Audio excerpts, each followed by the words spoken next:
Yeah. Baby, du bist wunderschön und wir können gerne weiterreden. Doch bevor wir beide gehen, sollte ich dir noch eingestehen, Girl, ich brech dir nur dein Herz.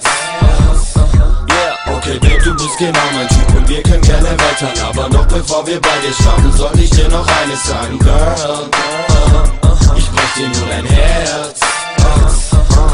Mit der Liebe ist das so eine Sache, das ist mir im Kommen und Gehen. Ich nehm die Mädels mit nach Hause, in mein Bett, sie kommen und gehen. Ich sag sie ganz direkt, Girl, ich will dich nur fürs Bett.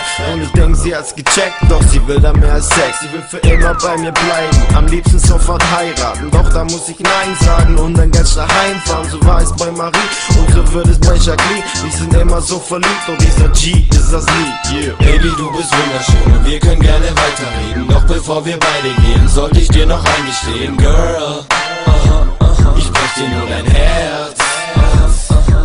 Okay, Babe, du bist genau mein Typ und wir können gerne weiter labern. Doch bevor wir beide starten, sollte ich dir noch eines sagen, Girl, ich brech dir nur dein Herz.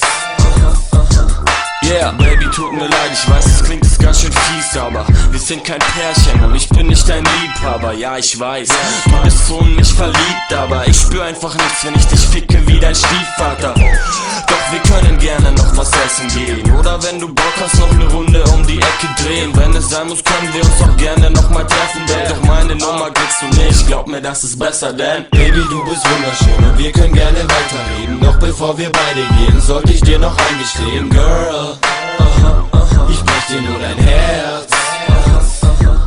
Okay, Babe, du bist genau mein Typ und wir können gerne weiter labern. Doch bevor wir beide starten, sollte ich dir noch eines sagen, Girl, ich brech dir nur dein Herz.